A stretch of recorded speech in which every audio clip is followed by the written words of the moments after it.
This is the story of the time my client got completely drunk on set of a photo shoot. This story takes place back when I used to do boudoir shoots. I would meet the clients and the photographer in a hotel. I would set up my entire makeup station in one room and they would be taking photos in the room next to us. For a lot of women, these types of photo shoots are just a little bit out of their comfort zone. And there were several clients who would choose to have just a little bit of liquid courage before stepping into the photo shoot room. For the sake of the story, let's just call this girl Mandy. As soon as Mandy arrived on set to get her makeup done, she had already told me that she was extremely nervous about this photo shoot. Mandy told me she was nervous for a couple of reasons, all of which I had heard before, so I started preparing her and doing the best I could to make her feel comfortable in the makeup room. Shortly after I started on her makeup, she asked me if there was any way she would be able to have some of the wine that was on the counter. I said, yep, absolutely, that stuff is there for you guys. She headed over and made herself a glass of wine, and then sat back down in my chair while I continued to do her makeup. Whenever I work on photo shoots like this, I usually give myself an hour to finish each client's makeup. Since they will also have an appointment time with the photographer, it's extremely important that I get my clients done on time. Because of the slight time crunch, I was so focused on making sure I finished her makeup on time that I hadn't even paid attention at all to how many times she had filled up her wine cup. The last step in me finishing Mandy's makeup was doing her eyeliner and applying false lashes. As you know, this requires her to be pretty still, and even though I usually place my hand on top of their head to stabilize it, for some reason I just couldn't get her head to stay still. Let me remind you that I had already done her eyeshadow and the entire rest of her makeup, so I was really confused why all of a sudden she started acting totally different. I didn't want to risk ruining her makeup by messing up her eyeliner, so I asked her if she could just be a little more still and make sure she was holding her head up so I didn't have to support her entire weight.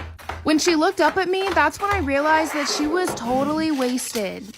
She started slurring her words, telling me all sorts of TMI stories, one of which included her having to go to the ER to get a tampon removed when she was like 14. And when I finished her makeup, she legitimately fell out of my chair onto the hotel floor. I went and got the photographer from the other room and told her about Mandy's situation. Both of us advised Mandy not to do her shoot that day, and we even offered to reschedule. But Mandy kept insisting that she got those pictures done because her wedding was just around the corner and she wanted to give them to her husband on her honeymoon. I went down to the lobby and asked if they had any crackers, bread, rolls, something. I took Mandy back up a small snack, and as she was eating it, she literally just vomited all over the entire floor. Eventually, she made it to the bathroom and she threw up in there. And all of this was happening while I had another client on the way. Long story short, I guess don't drink alcohol before your photo shoot. My 31 male, girlfriend 30 female, accused me of cheating after her friend sent her a photo of me hugging my cousin. I, 31 male, have quite a large family. My mother has 3 brothers and my father has 2 brothers and 3 sisters. Each one of them is either married or divorced and has at least 1 child. Most of them live in the same town I live, but one of my cousins, Martha, 32 female, lives on the other side of the country. I used to get along with my cousin, but she distanced herself from her parents over 10 years ago, and she now has a job that keeps her very busy. So I basically met her only once or twice in the past 10 years. We call each other at least once a month. I have been dating Laura, 30 female, for the past 6 months. She is a wonderful woman, and until recently, we had never argued before. She knows my parents and my sister, and in the same way, I only met her parents and her brother. Last Saturday, something happened. I woke up to a phone call from Martha. She told me that she was on a working trip and would pass by my town that morning and told me we could take a coffee together and chit-chat for a bit if I was free. I agreed and we met that morning. Nothing particular happened. I was a bit happy to meet her after a long time. We talked for a bit, hugged, and parted. That afternoon, I was supposed to pick up Laura for dinner, so I went back home, prepared, and went to pick her up. When I arrived at her house, she basically blew up on me, accusing me of cheating. I didn't know what she was talking about, so she showed me her phone. Apparently, Lucia, one of Laura's friends, saw me with my cousin, took a photo of us hugging, and sent it to Laura, and she thought Martha was a woman I was cheating with.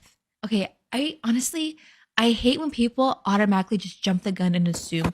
When you're in a relationship, especially in a relationship, you have to have a conversation. What does everyone say? Communication is key.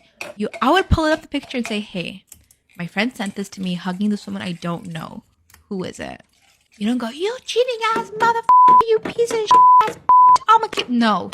Like, what's the point? That just shows you had zero trust with him to begin with. Based off that person's response, you can tell if they're lying or not, and you save yourself a whole bunch of headache by accusing someone of something they didn't even do. And you look dumb. at the same time for thinking he cheated when it's just his cousin. I talked to Laura about my cousin in the past, but I guess I never showed her a photo, so she had no idea what she looked like. So I took out my phone and showed her I was calling my cousin, and once Martha answered, I had her confirm she was the woman I met that morning. Laura calmed down and apologized. The rest of the afternoon was a bit awkward, and we called it a night quite early. Since then, though, I have been thinking about what happened and don't know how to feel. On one side, I can understand the misunderstanding. On the other side, Laura didn't even doubt I was cheating. She didn't ask me about it, question me about meeting someone that morning. She directly blew up in my face. What did I say? I don't know if it's something worth bringing up again with Laura or if it's better to just brush it off and let it go. I also don't know how I should behave in front of Lucia. We never argued before, and I don't think I ever gave her or Laura a reason to suspect I wasn't faithful. Yet, they immediately jumped to that. I need advice on how I should act. I don't know how I feel about the friend too. Like, I'm trying to think, like, if I saw my girl's man out and he hugged a girl, I don't know. Like, I'll take a picture. I don't know. What do you guys think? Do you think the friend was kind of out of line for taking a picture and not just going up to saying, hey, I see you. What's up? Like, what's going on? I don't like that. I don't like that she took a picture and just immediately went to the girl. Like, if it was my friend and I saw, like, a close friend of mine guy with another girl, I would go up and introduce myself if I had suspicion. I'd be like, hey, what's up? Like, who's this? Who's this? And he'd be like, oh, it's my cousin. Great. Done. Throw it out the window. Put a finger down if you have a best friend. Now put a finger down if you think your best friend will murder you and stab you over 50 times simply because she decided she doesn't want to be your friend anymore. Unfortunately, that is the true crime case of Skylar Annette Niece. Okay, so boom. Skylar was a 16-year-old girl who actually was an intelligent, straight-A student, top of her class. She's what you would call a good girl. She was the only child to her parents, Mary and Dave, and since she was the only child, she was literally their light, pride, and joy. When Skylar was 8 years old, she met her best friend Sheila Eddy at a community church. Sheila was a bit more on the wild side, more of a bad girl type of vibe. Sheila came from a broken home and she was also an only child, so her and Skylar became really close. So close that Sheila could just walk into Skylar's house at any time because they treated her like family. They continued to be best friends throughout the year, and once they got into high school is when they met their third best friend, Rachel Schultz. Rachel was also raised as an only child and came from a religious family, but she lived a rebellious, wild life when she wasn't around her family. Everything was good at first until Skylar started to become the third wheel. Sheila and Rachel would rebel and do things like sneak out and smoke weed, but Skylar wasn't into that because she was more of a good girl. Eventually, Sheila and Rachel stopped inviting Skylar to anything because she was no fun and boring. It was also rumored that at a sleepover, Skylar seen Sheila and Rachel get intimate with each other, and they also didn't want her to spill their secret of them getting intimate with each other, so they were pushing her out for that reason as well. Nonetheless, being left out made Skylar extremely sad. It made her so sad that she vented and said things on Twitter like, sick of being at fucking home. Thanks, friends. Love hanging out with you all too. Just know I know. Hope you don't expect me to give a fuck anymore. Bye. Fast forwarding a little bit, eventually Sheila and Rachel invited Skylar out. But Skylar would have to sneak out to do that. She hesitated at first, but she missed her friends so much and wanted to be back cool and part of the group that she just decided to go. Skylar kissed her parents goodnight, acted like she went to sleep, but snuck out the house. She got into the car with Sheila and Rachel, and they went to a secluded area in the woods where they would usually smoke weed. But instead, it was a setup, and Sheila and Rachel counted to 3. 1, 2, 3. Then they stabbed Skylar over 50 times and murdered her. She tried to run and fight back, but they overpowered her, and they said that her last words were, why? Like for part 2. Stabbing your best friend over 50 times and murdering her because you don't want to be friends with her anymore, part 2. Okay, so boom, like I said, they counted to 3 and murdered their best friend by stabbing her over 50 times because they didn't want to be friends with her anymore. They left her body there and said her last words were, why? After Skylar's parents reported her loss, Sheila had the audacity to act concerned and would go to Skylar's parents' house, cry, and act like she was trying her best to get answers, knowing she was the one who killed their daughter. And while Sheila was acting worried and concerned, she had the audacity to go on Twitter and tweet subliminals like, why is my favorite question? Knowing that was Skylar's last words. And she also tweeted, we really did go on 3, because on 3 is when they attacked and killed Skylar. Eventually, investigators questioned Rachel and Sheila so heavily because they were caught in so many lies. Rachel eventually broke down and confessed to everything. Both were charged with murder, and Sheila got life and eligible for parole in 15 years, and Rachel got 30 years and is eligible for parole in 10 years. Be careful who you call friends, guys. Am I wrong for lying to family and friends about who's the infertile one between my wife and I? My wife, 32 female, and I, 32 male, have been married for 7 years, but we've been trying for a baby for the past 3.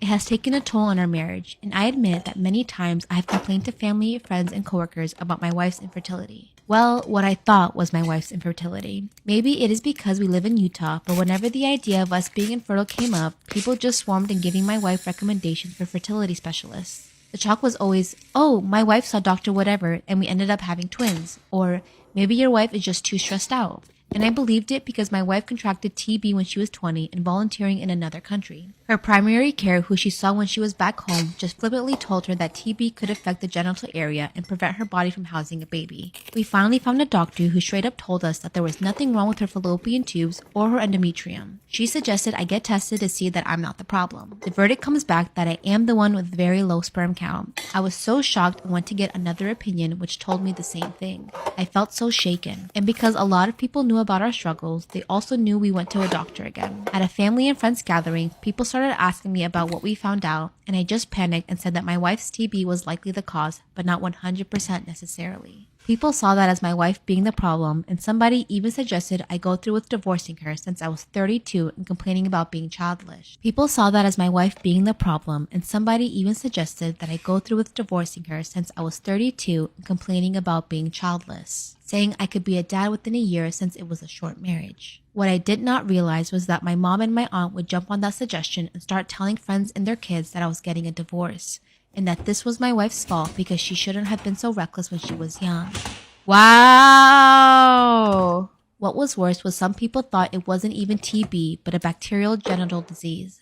This all got back to my wife through a friend, and she is furious. She said that she could not believe I've been painting her as a problem when she wasn't even the problem, and that she was tired of the pitying or disapproving looks she was getting in our small town, and that I needed to set the record straight or at least tell everybody to shut up and that we are not divorcing. Am I the asshole here? I panicked and I felt like I didn't completely lie because TB could be exasperating our problem. But my mom really screwed things up by making it malicious. Now I'm in over my head and I feel really bad. Honestly, this is what... Keep your business! Instagram was launched on October 6, 2010. 3 years later, I entered middle school and got my first Instagram account. Given that this was my first form of social media, I didn't know much about privacy settings. My account was public, and I would often run across people that I had no idea who they were.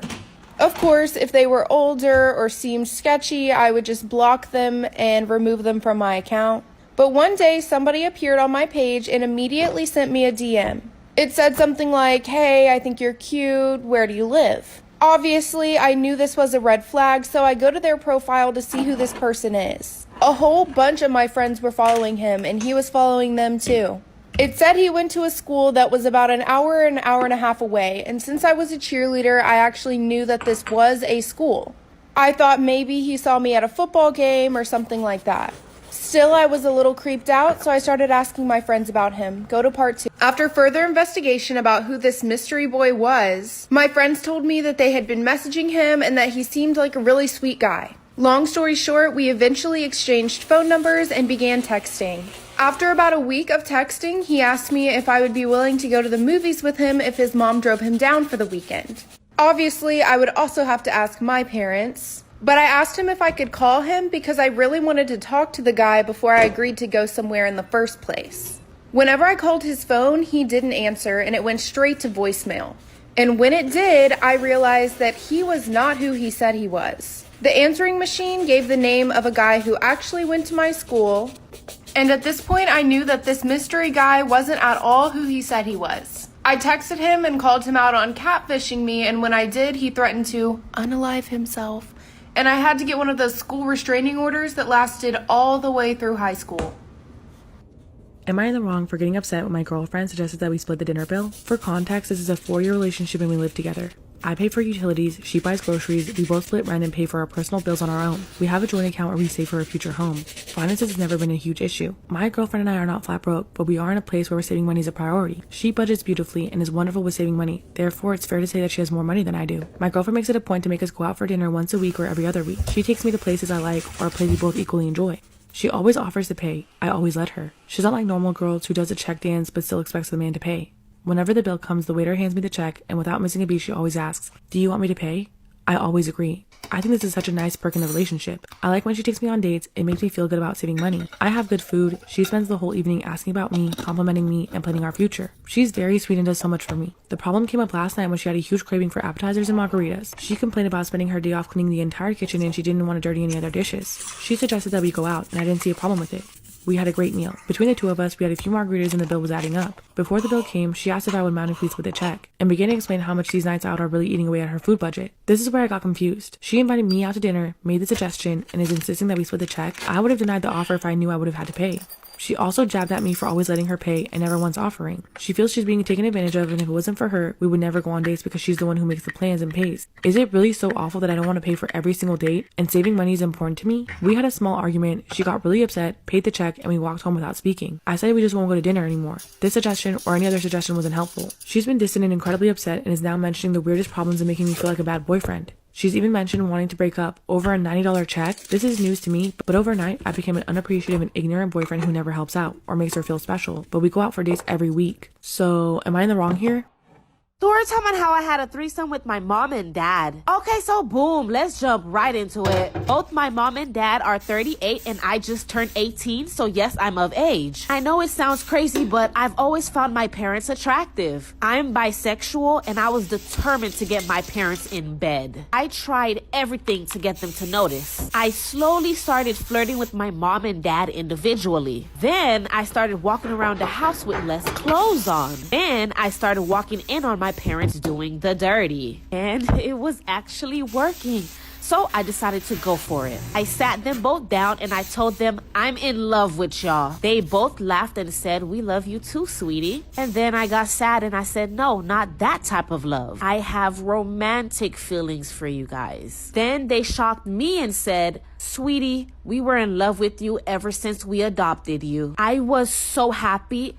I then kissed my mom and then kissed my dad.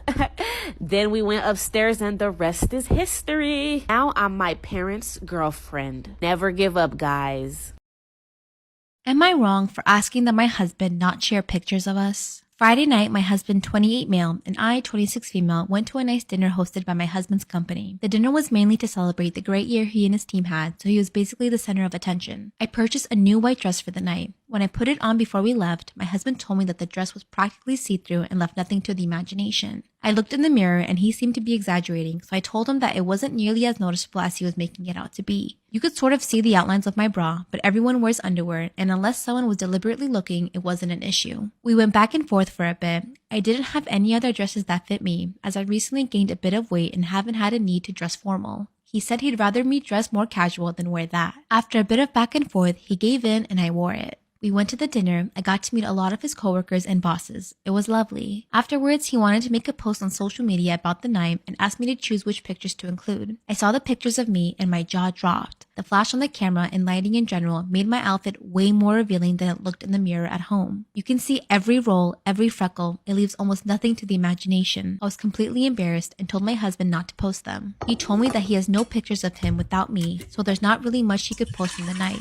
I asked him to Photoshop my outfit a bit to make the dress less revealing, and he said that he doesn't know how to do that. After an argument, I won, and he agreed not to make the post, but he said he still wants to send some to his parents directly. And I'm sorry, but none of them look flattering. They make me almost look naked. He said since his coworkers and bosses saw me like that, he should at least be able to show his parents as well. I feel like since my husband agreed that the dress was too revealing, he should be understanding that I don't want him sharing pictures of it with the family. His coworkers and bosses are one thing. I never have to see them again, but family is family. He thinks that I'm not being fair. In his words, I insisted on wearing the dress, and now I'm preventing his family from seeing pictures because of it. It's now Sunday morning, and he's still not giving in. I want to just forget about the whole thing and move on. He seems to really want to share pictures of the night. I'm not sure what to do, whether I should give up and tell him to send it anyway to put it behind us, or whether I should stand up for myself. So, am I the asshole for asking him not to share pictures of us? I feel like because the event was about him, you should have listened to his opinion and didn't throw a fit. And if he didn't like the outfit, you should have just listened and gave in because you care about him and wanted him to look nice for the night. We gotta stop with the unsafe BBLs and butt injections and any major surgeries. We gotta stop that. This woman went in for butt injections but left with no hands and feet. Okay, so boom, let's jump right into it. April Brown was in the beauty industry for 30 years and she owned her own salon. She was insecure about her butt and wanted it to be bigger. Every time she seen a woman with a big butt, she would say, "I'ma get me one of those when I get some money." But she never actually went through with it because she was scared. Until one day a woman walked into her salon to get her hair done and April and her started talking and eventually they started talking about butt injections. This woman told April that she did butt injections for the low and I mean cheap. That woman also came to the salon with a friend and told her friend to stand up and say, "Look at her, I did her butt injections and look how good her butt looks." So April was convinced, like, this is for me. Unfortunately, April thought this was a woman sent by God. She thought God knew that she wanted a big butt and God sent her this woman. So she thought, okay, so if it's in God's hands, I don't need to do any research. She trusted the woman and went to her home to get her butt injected with silicone. After the first injection, April started feeling weird and asked her to stop. Unfortunately, this was silicone found at the hardware store, so like a bathroom sealant. April then got a staph infection and unfortunately she had to cut off her hands and feet in order to save her life. Your research, guys, even if you think it's sent from God. Today I messed up by sending my wife to check if the Powerball ticket was a winner. So this happened a few days ago. I have a long-standing habit of buying lottery tickets for the Powerball or Mega Ball, etc. whenever it gets over 300 million. It's overall a very small amount per year and it's just a small investment in fun times from my point of view. Recently, the prize was slowly creeping up due to no winners multiple weeks in a row. The prize gets rolled over if there is no winner. It was over $1 billion last week and I bought a ticket like usual, but I got too busy to take it in to check the numbers. Here's where I screwed up. I decided to give the ticket to my wife to check. Now she's a sweet lady who has never gambled or anything, so she's not familiar with the process. I sent her to a local supermarket with a machine, explained how to scan the card and sent her on her merry way. A little while later, I get a strange text basically saying, "You better be sitting down." And then the text saying something to the effect of, "I'm never coming back to this store again." Later, I got the full story. She scanned the ticket correctly and this machine announced that she was a winner. A full screen graphic and giant words, the works. She freaked out at the prospect of becoming billionaires. She does not know how much is shaved off for taxes, but that's a different story. Attracting attention in the store. After hyperventilating for a minute or two, she saw that the machine stated to proceed to the checkout counter and she walks over and found out that she won a whole $2. She's not aware that if you get one number or sum in the right place, you can win your money back. Anyway, after landing back on Earth abruptly, she left the store mortified at her reaction of winning $2 and now we need to find somewhere else to shop. Am I wrong for telling my friend to stop flaunting her money and calling her a gold digger? I, 39 female, have been best friends with Jill, 40 female, since we were in high school. Between the two of us, she's always been a bombshell. Blonde, tall, slim, big boobs, etc. She never dated anyone in high school, which was weird to me because almost everyone in our school did, including myself. When we were in college and she was still turning guys down, I asked her why, and she said that she wants someone who is financially stable. I laughed it off at the time. I should also mention she grew up poor, as in her mother was going to the food bank poor. After we graduated, she got a job at a gym teaching yoga. I continued my education to be a teacher. She eventually met someone at the gym and he's rich. Like, I can't even comprehend the kind of money this guy has. Fast forward to now, they're married with 2 kids and I believe she signed a prenup when they married. We went out to dinner this past Saturday with 2 other friends from college and she wanted to go to a very expensive place, her treat. She does this a lot, flaunts her money, clothes, trips, everything. I always tried to smile and ignore it, but it has been slowly bothering me. The dinner was going fine until one of our friends, Amanda, asked Jill what she planned for her birthday. Jill said that her husband and her are going to Greece for 3 weeks. Amanda and Sharon both made comments about how nice and lovely that is, and I kind of scoffed at it. When Jill asked me what was wrong, I admittedly lost it. I told her I'm tired of her flaunting her money at everyone all the time, and everyone knows she only married her husband for money. It got really quiet for a couple of seconds, and to my surprise, Jill very calmly asked if that's what everyone really thought. I said yes. Jill then asked if it was at all possible that she initially dated him for his money, but she fell in love with him along the way. Both of our friends said, of course. At the same time, I said no. I told her she fell in love with what he can provide for her. She then asked me if I love what my boyfriend provides for me, which is way different because I never started dating him for those things. She countered that with, of course you did. If you were just attracted to him, but he wasn't loving, providing, caring, you wouldn't still be in a relationship with him. And if you were, it would be an unhappy and unhealthy one. I argued it's still not the same thing. She then stood up and said that she has other places to be and not to worry about the bill. She left and then 3 of us finished our meals in silence. When the server came around, he handed me the bill for my meal only. She paid for herself and the other 2, but left me to pay for an almost $50 meal that I really couldn't afford. I texted her and called her an asshole. She replied saying not to message her again until I apologized for my earlier comments. I admit I must have been too hard, but I don't think I'm wrong, so am I the asshole? Why should she have to go through the same pain and sufferings to have a good life if someone else can help her provide it for it? Like, I like Joe. She knew her worth, didn't want to settle, and said, hey, I want to be with the man who can provide for me and my family. And that's what she got. Travis the chimp attacked and ate a woman's face off and turned her into this. Trigger warning is pretty graphic. You can find her before and afters online. Okay, so boom. Travis the chimp was adopted for $50,000 by a couple, Sandra and Jerome Harold. They got him when he was just 3 days old and raised him in Stamford, Connecticut. But they didn't raise him like a pet or exotic animal. They raised him like he was a human. This chimpanzee drunk wine, drove cars around the block where residents could see him, watched TV, he cooked. He was popular with residents, including officers, and when he played with kids, he even knew how much strength to use without hurting them. Travis was also an animal actor that appeared in commercials. He was loved and a local celebrity, but everything changed when eventually Jerome Harold, the husband and animal dad, passed away to stomach cancer. They also lost their real human daughter to a car crash 4 years prior.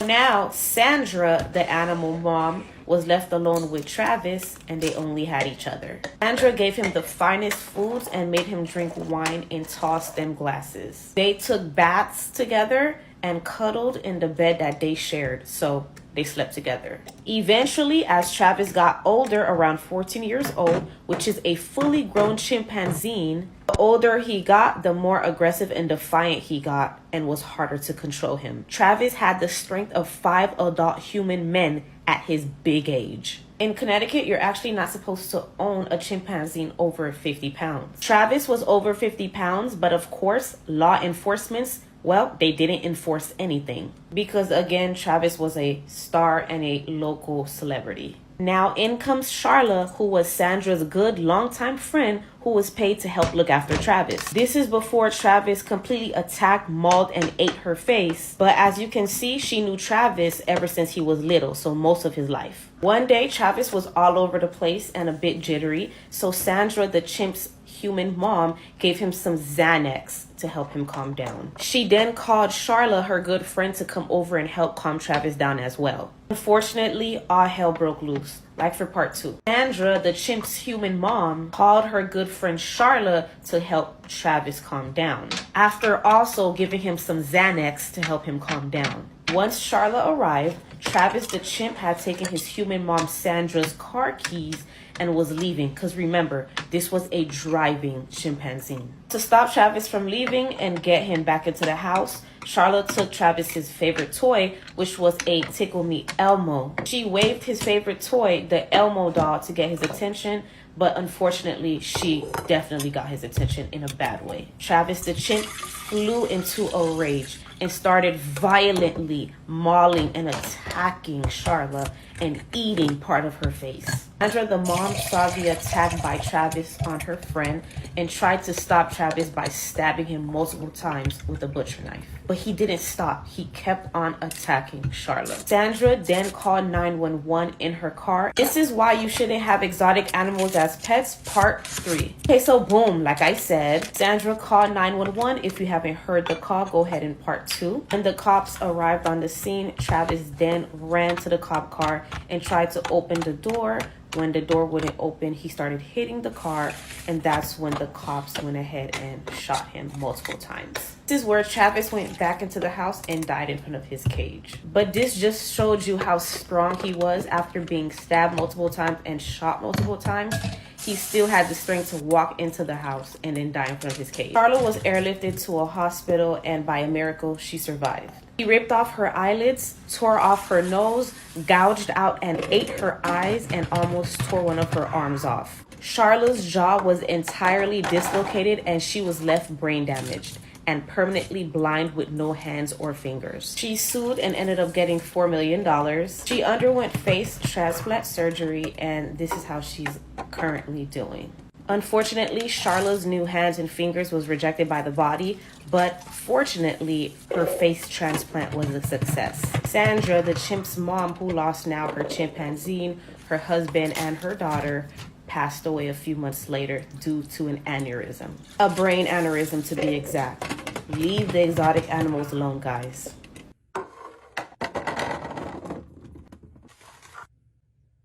Today I found out that my roommate has opened a credit card in my name and maxed it out. What the fuck do I do now? Maybe this should go into the what the fuck Reddit, but I need some advice. My roommate doesn't work, but he pays all of his bills, buys me drinks at the bar, bought me an awesome birthday gift. Not to mention, he has the nicest room in our house with tons of fancy electronics and lights he just recently bought. He's been saying he gets money from his parents, but I've met them, and they don't seem like the type to give him mass amounts of money to spend on expensive toys, plus rent and spending money. I got a certified letter in the mail, and it's a collections letter for this account that's unpaid and cost over $8,000. It all punched me in the stomach right then. I keep all of my personal documents in a folder in my desk, and when we moved in, he noticed and even made a passing comment about it. I didn't think much of it, or of the fact he almost never had cash immediately and is always using a card. I called the card company and got a list of transactions, and a bunch of them match up with the purchases he's made while I was with him. My roommate is out of town now, so I haven't even confronted him yet. I don't know how he will pay an $8,000 debt, and I'm not going to pay for it. I've never had a credit card in my life, so I don't even know where to begin getting out of this situation. Well, start by filing a police report. That's a lot of money. It's gonna ruin your credit. It sucks, but if you're feeling like it's matching up, this is something that you're really gonna have to tell the police, and especially with who you believe is the one that opened it. The passing comments, the transactions when you called, you're gonna end up having to press charges, and it sucks, but this is the decision he made. And I really hope this worked out for you. This post was 10 years old. Am I wrong for saying I don't want kids, I want money at the dinner table and offending my sister? My sister has a 5-month-old baby, and while her and her boyfriend are not struggling financially, their standard of living has very much decreased since giving birth. They can afford the necessities, but can't go on vacation, can't go out to eat, and can't afford a babysitter. They also just moved into a cheaper apartment. My mom has been asking my sister and the baby to move in with her so they can save money, but my sister said no. And for more context, my sister's boyfriend makes a little less than minimum wage, and he only works a part-time at a restaurant to focus on creating his music.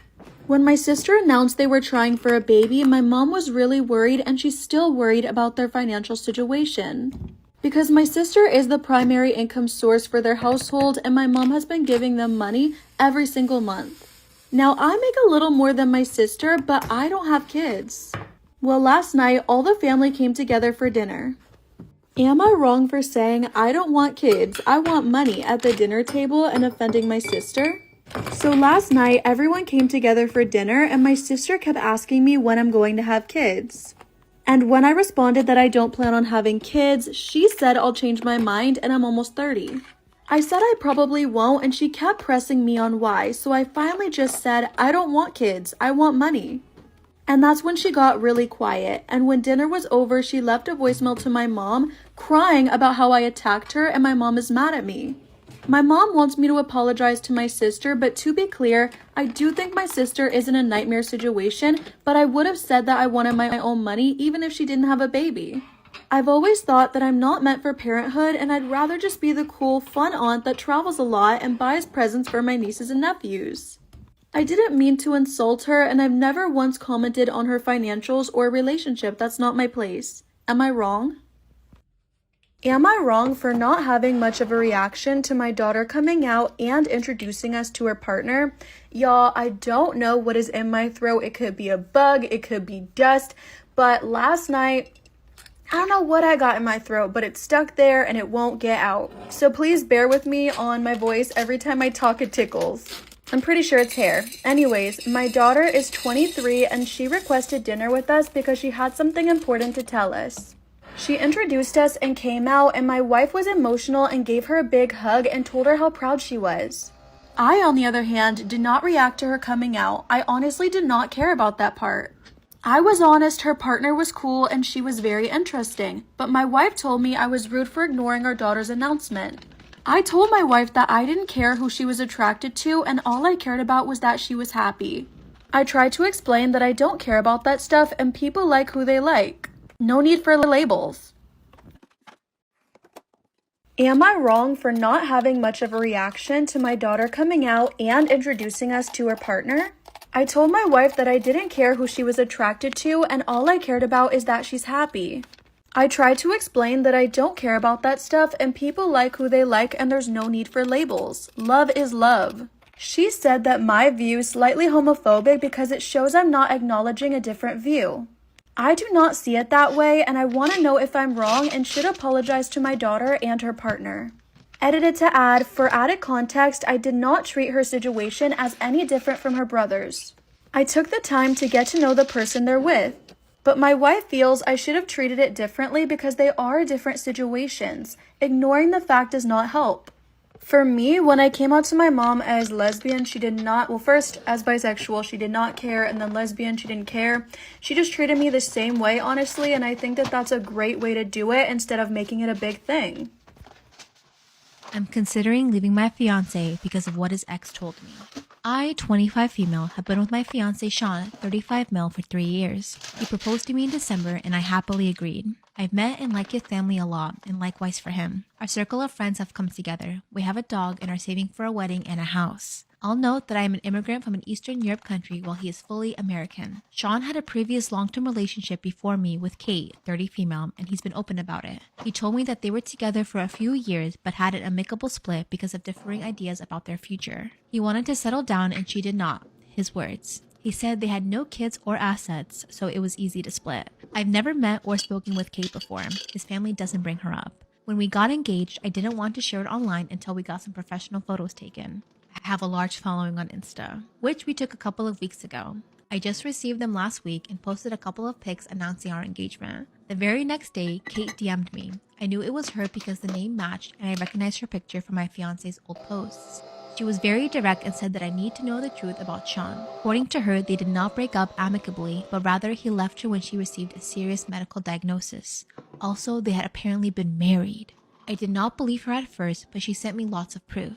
Marriage license, hospital bills, even a selfie she had with him in the hospital. I decided to speak with her on the phone and she just told me everything. She said it's her life mission to warn other women about him while she can. I was and still am stunned. In my culture, family and loved ones are more important than anything. My mom cares for my ailing dad, as do me and my siblings. Marriages and family are truly in sickness or in health. If I got sick, would he leave me? What about our future kids? I believe Kate, but I'm also torn on what to do. I haven't spoken to Sean about this yet. This might be a deal breaker for me. Hello? He lied about being married before. Red flag after red flag. He left his wife when she was sick. Lied to you about being married. Lied to you about breaking up amicably. Run away! Run away! Story time about how I was the side chick. So it was my freshman year and I had just moved to a new school. And I lived next to this senior boy. You know, the one that thinks you're good enough to do stuff with but not good enough to date? Yeah, that one. Well, we both were on the same bus and I thought he was really cute, so I asked him for his Snapchat. And I got it. So we started talking a lot and we would always talk about me sneaking over his house because my parents were super strict. So homecoming night, I saw him grinding with this girl, but I didn't exactly think anything of it because literally everybody was just being passed around. Well, I went home after and at like 2 a.m. I got a text from him saying to come over. So I went over there, we did the dirty, and then I started to go over there almost every other night. At 2 a.m. And there was this one girl that I got really close with. And I told her all about the situation, but I didn't tell her till like 3 months after it was happening because he told me not to tell anybody, of course. And she goes, "You know he has a girlfriend, right?" So I felt really bad and confronted him like for part 2. Part 2 of me being the side chick. So that night he had asked me to come over again. And I went over there, but it's not what you think it was for. I got over there and I was like, when were you gonna tell me you had a girlfriend? Literally, this comment made me want to throw up. He goes, "What do you mean? I thought you knew." So I was like, no, I actually didn't. And he goes, so does that mean you don't want to come over anymore? He goes, I really liked you, and I was gonna break up with my girlfriend for you. Which I know this is so bad, but that made me happy because I had the biggest crush on him. But then I just left. And the girl that he was dating was a senior, and I asked my friend for her Snapchat so I could Snapchat her. So I did, and I told her everything that was going on, and somehow it got flipped around on me, her saying that I was obsessed with her boyfriend. And then she got the nudes that I sent her boyfriend, and sent them around the whole school. My new school. Moral of the story, if he says he's single, make sure he's actually single. Today I messed up by publishing my husband's porn habits. I was sitting this week with my best friend just hanging out, watching a show on Netflix at our home computer, when my husband called and asked me to order online some things from the grocery store. He uses an online service called Keep List to manage all his tasks and notes. So he told me to Google it and open the list called groceries and just order things on the list. So I was doing it when my friend was sitting next to me. We both started laughing at my husband that he writes everything in his organized list, and we started going through his list and made fun of him. He has lists for packing a bag, cleaning chores, office chores, etc. All of a sudden, we both see a list called porn links. I can't believe your husband watches porn. That's disgusting. Well, I know he does it, and I'm okay with it. I don't think it's such a big deal. But I was really embarrassed because my friend was being so judgmental. I'm sure it's just a joke. It's not actual porn links. He does things like this all the time. I quickly closed the website. Don't you want to know the truth? Open one of the links. My friend was being a bitch, trying to get in between me and my husband. I can't believe you. Your kids use the computer all the time. This is what you want them seeing? At this point, I got up from the computer and started walking towards the bathroom. I couldn't believe it, but she actually opened the website again and clicked one of the links. It was a threesome video that my husband saved. I am shocked. You don't mind that he watches other women? That's like cheating. I went to the computer and signed out from the website. Don't judge my marriage. Focus on your own, please. My friend got up and left. I haven't spoken to her since. I hate what she did and how judgmental she was being, but she's a really good friend that I miss. I'm now both mad at my husband and my friend. Part 2. My boyfriend cheated on me while he was high on acid. Our friend was able to get in touch with the girl who was caught with my partner because he went to the girl's house and no one ended up being there. I'll try to break it down as best I can, starting with my partner whom called off work to come to me so that we could sit down and talk about it once and for all. From his perspective, while being in the tent alone, he couldn't tell whether he was asleep or not. He thinks his eyes were open, but it wouldn't make a difference whether he blinked or stared into the abyss. He said he was really dizzy but really hyper, but then also really tired, and all those feelings made him nauseous, but not to the point where he needed to throw up, just enough for him to feel the need to lie down and relax. He said he heard the tent open, but he didn't react because he naturally thought it was me. He said, "You going to bed?" As the girl he thought was me just plummeted herself onto the sheet next to him. He couldn't recall whether he heard a response, but he said that he felt a kiss on his arm. He went in to spoon her and say goodnight, until he felt a kiss on his lips. He kissed back and it progressed from there. He said he consented with his body as he thought it was me, but not because he was hallucinating, but because he couldn't see anything. He had his eyes closed most of the time because he couldn't see anyways, apparently. Then they got naked and she straddled him. They didn't have intercourse, but instead they were just dry humping naked. He said he couldn't even feel anything, as if no one was on top of him. Then the tents were ripped open and he thought it was just her closing it behind her, but it was us. Then he saw us and got really confused. This was when he thought that maybe he was hallucinating, hence the no reaction. He thought that there was no way he could see me outside the tent when I was straddling him naked. Then the guy started yelling, the girl got off of him, and he went out of the tent naked. He said he forgot he was naked and got so confused as to what was happening. Then he saw me vomit and then pass out. The whole time our guy friend was yelling at him, he carried me back into the tent and stared at me for a good minute. He looked at our friend who was yelling and asked if this was real. Then he realized it was. That's when he started getting agitated, stressed, and started crying because he realized he just cheated on me. Then the girl disappeared and they didn't notice until the guy stopped yelling to ask the girl what she was doing on top of him. He told me that the girl never spoke, only moaned. He thought it was me as we had similar hair length and was confusing her eyes from mine whenever he got a glimpse of her in the light. I gave him a hug when he finished explaining. We were both crying at this point, still are. I asked him if he needs help reporting this girl to the police, and he said no. He said that he thinks she confused him for her partner too, and I said there's absolutely no way that happened when she could see her boyfriend across the shore walking with me. He said that he didn't feel assaulted because he was reacting to it with the same energy, but that it was definitely weird finding out it wasn't me in the end. We were both relieved that we talked about it, and it genuinely felt like he was telling me the truth. I've known this man for 5 years. He physically cannot lie. As for the girl, buckle the F up. We finally heard from her and our guy friend, and apparently she'd been MIA because she was in the effing hospital. She got her phone taken away by her mom. Our friend went to the girl's house because he was sick of waiting for a response and no one ended up being home. He then got the mom's number from the neighbor they were close with and called her, and then was able to speak to the girl. Really weird if you ask me. Her own mom told her friend that she was home safe, but she'd been in the hospital this whole time. She said she left because of how disgusted she felt when she realized what she'd done. She said that she just wanted to lie down but confused our time to be theirs. When she heard my partner say, "You going to bed?" she said that she thought he said, "No sex?" and immediately heard her boyfriend's voice instead of mine, as in confused my boyfriend's voice to be her boyfriend's voice. So she initiated a small kiss, and when he reciprocated, she was reassured that it was indeed her boyfriend. Completely forgotten about the fact that he was 20 footsteps away from her. Completely forgotten that she was asked to watch my partner in case anything happens. And so when she realized what she'd done, she left without saying anything and took an Uber home. Then jumped out of the moving effing car because she thought the car wasn't moving and that the car wasn't moving because she was home. She ended up fracturing her arm, staying longer in the hospital for suicidal ideation. I think she's going to be fine for endangering herself and others while being high on acid. She did end up saying that she accepts whatever happens to her, whether we report what happened or beat her up, etc. Our friend said that she sounded very remorseful and worried for all of us, especially my partner and I. She said herself she thinks she assaulted him because she was the one who had initiated it.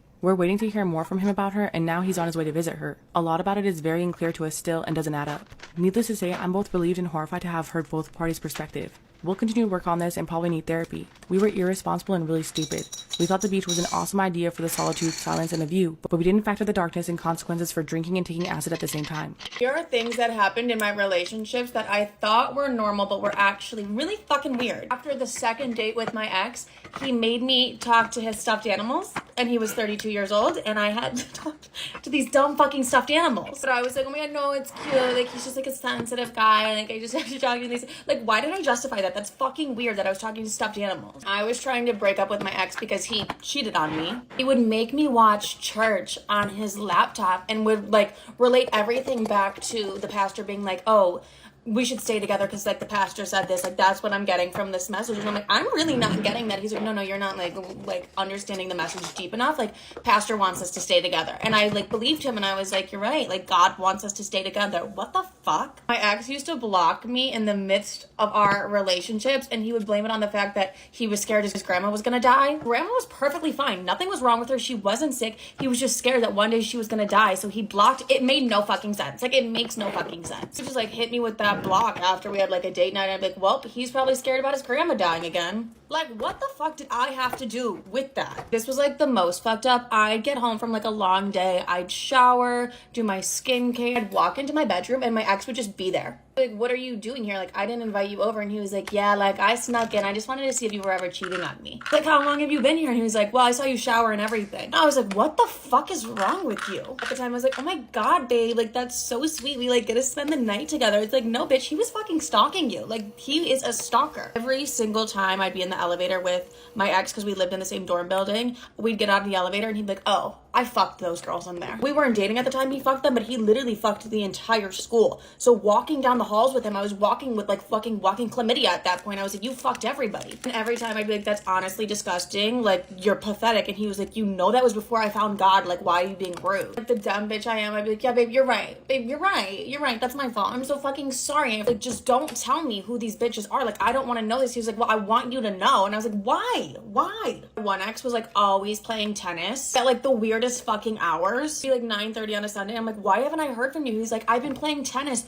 all day. I was like, you've been playing tennis for 12 fucking hours? Like, who the fuck do you think you are? Serena Williams? Like, she's not even practicing that much. He was definitely just like cheating. Like, who plays tennis that fucking much? Go to part 2. My one ex had like 0 friends, and I would go through his phone and I would look at like Instagram and Twitter, and he'd be DMing all these bitches, and I was like, why are you DMing all of these girls? And he was like, I'm just trying to make friends. I'm like, these are not the type of friends you're gonna be fucking making a for together. He would be like, you're so crazy. Like, they're just girls. Like, I just want to be friends. I'm like, these girls are OnlyFans models. Like, they're not looking for friendship with you. Like, you're trying to fuck them. You're not trying to be friends with them. And he'd be like, God, you always think the worst of me. And I'm like, because you're weird. My ex refused to take photos with me, and he would be like, I'm just camera shy. I'm so camera shy. And I'd be like, well, why do you take pictures with all your friends like on your Instagram? And he was like, it's different. Like, can you respect my boundaries? Let's say I was like taking a picture of like a plant or something. He would scream at me like, no fucking pictures. Like, I told you I don't like pictures. I'm like, I'm literally taking a photo of this hydrangea. Can you fuck off? He would like sprint away if someone was like, let me get a photo of you two. He's like, absolutely not. And I'd be like, actually so fucking sad looking back. Like, why did I think he was actually camera shy? He was just a whore. And he just like did not want his other girlfriends to know that he had like another girlfriend. My ex told me he owned the building that he lived in and that he would Airbnb it out. There'd always be fucking strangers in there, but he also had like no permanent things in his house either. So I realized that he was just living in an Airbnb. He just like weirdly lied and was like, no, like I own it. And he didn't. And there was always a random fucking stranger there. And like, why did I not think that was weird? My ex would like rank my friends from which ones he thought were like the prettiest to the ugliest, but like nobody asked him. I'd be like, how the fuck did we get on this convo? Like, what are you doing? And he'd be like, shut up. Like, I thought you wanted to know this. I'm like, no, what? My ex would threaten to cheat on me every time he got mad at me. He'd be like, I'm going to take a shower. And I thought about cheating on you the whole time. And I might go do it. It happened every time he was mad. He was like, I'm gonna go cheat on you because you made me upset. I'd be like, what the fuck is wrong with you? Those are weird things my exes did that I did not see as red flags because I was in my dumb bitch fucking era, and it's embarrassing to even admit this, but like, hope you laughed a little. My brother went missing, and I feel like I will never get over it. 2 years ago, my little brother went missing. His 20th birthday was last week, and I think about him constantly. So does my family. Ever since he went missing, life just has not been the same. It's literally eating me alive. To get a little insight, he went to a party and left around 3 a.m. Of all things, I'm the one who got the last contact with him of my family. Can you please come take me home? Whenever I read this message, I cry. I feel so guilty. I didn't even text him back, just left him on red and drove towards him. Next thing I know, I tried to call him with no response. His phone was off. We tried contacting him 24/7. Then we went to the police. Then we put up missing posters. Then we tried our luck on social media. Then we tried contacting him again. Then we went to look for him, and then everything went quiet. I feel like I'm still in a sort of trance. I don't know how I should keep going without him. I feel so miserable when I think about him. I feel guilty. I feel sad. I'm his big bro. I should have protected him. I should have texted him back. I should have at least asked him where he is. And now he's gone. I can't talk with anyone from my family. My mother is heartbroken. My siblings always ask where he is. I have to be strong for them, but it's so hard. I don't know how to keep going. I don't think I have to mention what thoughts are going through my head. I don't want to think about what may have happened to him, and I physically can't even write it down. I just can't and don't want to imagine it. It makes me full of rage and sadness, not even speaking about how I feel about the people who were questioned and I feel suspicious about. Fuck, this sucks.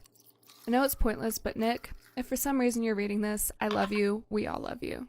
And we miss you. Life hasn't been the same without you. Please come home.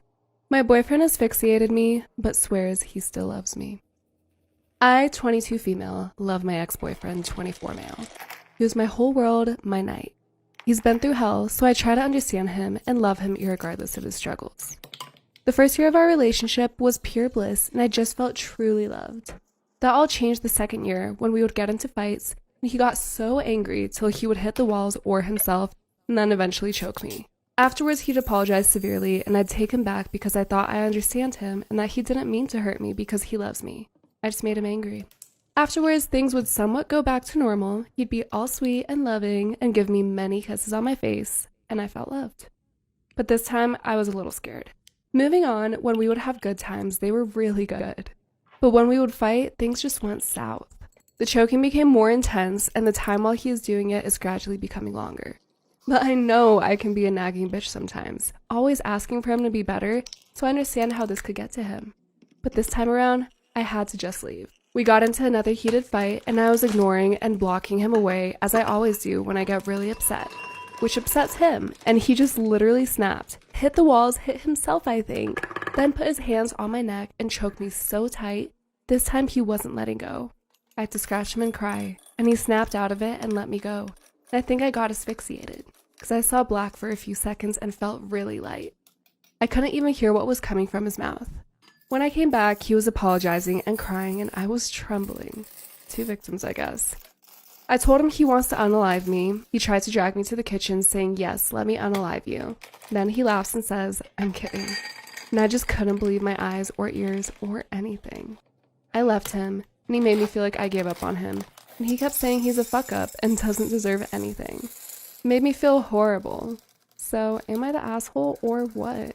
This is the truth behind my Instagram photos. Okay, so this photo right here, you see I'm wearing a little bit of like lingerie, sexy, cute fun, right? So the truth behind this photo is that I was fucking my coworker. HR would be sick to know that. We were fucking and we were like kind of a thing. So the night before, he had ended things with me. And I was like genuinely devastated. I just felt heartbroken. And he ended it for like no fucking, it was just like a dumbass reason to end things. So I was like, I'm not gonna show up in the office sad, looking a little bit depressed.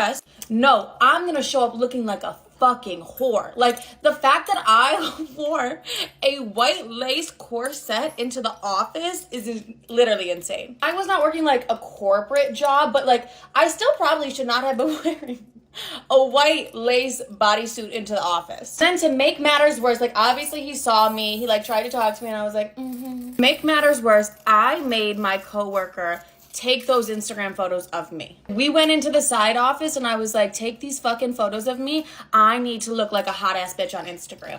And the moment I posted those Instagram photos, I got a text from him being like, can we talk? We had a really long talk and like we got back together and we were fucking again. It wasn't my intention to like get back together with him, but it was my intention to make him feel horrible about himself and realize how much of a badass, gorgeous bitch that he just lost. Hey, this photo's with me and all my best friends and we're in like a bodega together, right? Gorgeous fucking photo, literally like photo of the year. But there's a lot that went into that photo. I have these things that I call like my vision. So like I'll be like, I have a vision of how I want the photo, like we need to complete my vision. And all my friends are like, well, get your fucking vision, relax. All day I was telling my friends like, I want a bodega photo shoot, like I want these photos in a bodega, like it's just gonna look so cute, it's giving New York. And they're like, Livy, that's crazy, like we're at a time crunch, all these things. I'm like, I'm not going unless we get these bodega photos. I wasn't that disrespectful, but like I had a vision, like I was like, I got a vision. Friends were like, that's gonna be like embarrassing. I'm like, who gives a fuck? Like I don't give a fuck, it's gonna be like a fire ass Insta photo.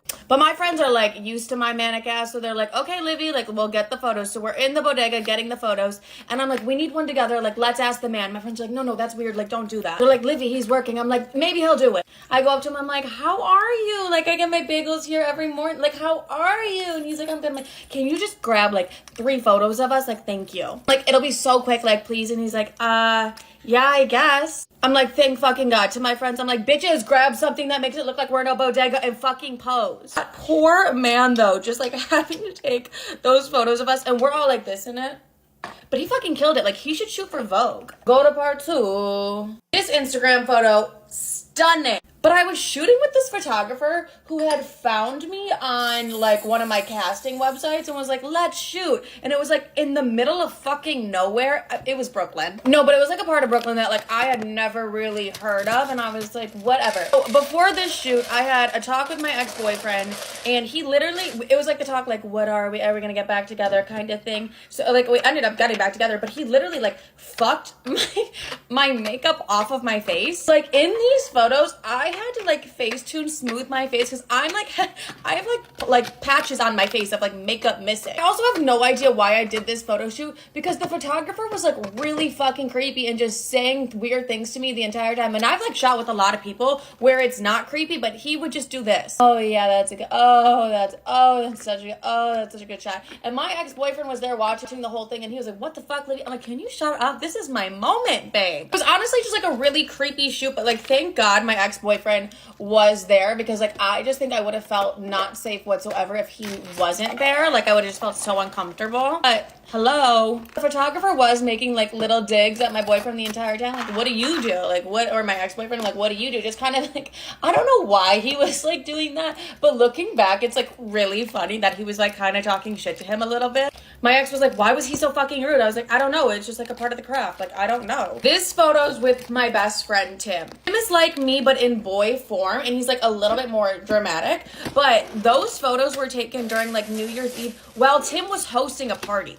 In the middle of this party, we made one of his friends stop and take photos of us for a good 20 minutes, being like, get a better angle. Like the ball is about to drop, right? And there's 20 people in his living room. And we're like, wait, can you get one of us looking like this? Like, thank you so much. Like looking back, I'm like, we have some great fucking friends because like that's absurd and that's just like insanity. That is the truth behind my Instagram photos, just some of them, honestly. The way I forgot to set my fucking face, whatever, goodbye, love you. Continuation of the story time I posted about my celebrity ex. He was abusive and he was named in the comments by someone. I did confirm who it was, so if you guys are curious, please go back to that story time. It's the my celebrity story time about my celebrity ex or something like that, so go back to that story time so you can see the comments and learn who it is. So a lot of you guys are curious about how we met, so here we go. I was working at the strip club as a cocktail waitress. He came in one night and it was like lust at first sight. I don't know if you guys have ever experienced that before, but it's a really powerful thing. So he stayed at the bar the whole night and was really aggressive about getting my phone number. First red flag. Didn't even realize it. Honestly, I just thought he was super charming. So the very next day, he's already texting me, asking me if I want to go to have breakfast. I kept saying no. And for about a week, he was chasing me. And I swear to God, he loved the chase. And I eventually said yes. We went to dinner, and it was a really nice, fancy dinner. And he was very aggressive, wanting to kiss me and stuff. And I let him. Part two, so the dinner was really romantic, it was really fancy, and he tried to kiss me and I kind of pulled away, but he was really respectful. And then it just kind of snowballed. We had another date and it was really nice, and then we had another date, and then on that third date I went over to his house, and at the time I was 20 years old. I was like a baby and I was super nervous. I was like, I'm in a strange man's house, like what am I doing here? And then he kissed me and it was like magical. It was just the most amazing thing ever. And this man just had this like power over me when it came to stuff like that. He was really romantic and I had never experienced anything like that being so young. So anyway, weeks pass and everything is wonderful. He's an amazing guy. And he even starts talking about marriage, and it's only been about a month into the relationship. 1 month and he's already talking about marriage. So he basically asked me to marry him and I said yes. Part three, so at this point we're really happy, we're talking about marriage. So one day I go to Trader Joe's to buy everything I need for dinner, and he calls me when I'm there and he says, look, I need to tell you something. I have a substance abuse problem, and this is basically, you're out. If you don't want to be in this relationship for that reason, you need to tell me now. And I said to him, absolutely not. I want to help you, because I was so naive. I thought I could actually help him. And I honestly thought he was telling me this because he wanted to change and he wanted to go to rehab, but no, he was only letting me know so that I could know what to expect from then on, because the relationship was never the same after that. Unfortunately, literally that day, he was not the same person anymore. It was the most bizarre thing ever. But from then on, he would put him and I in situations like where we were literally on the verge of getting caught by cops, or, traveling somewhere and he was carrying stuff. He was always accusing me of stuff. He was always accusing me of something, and it took him hitting me to leave.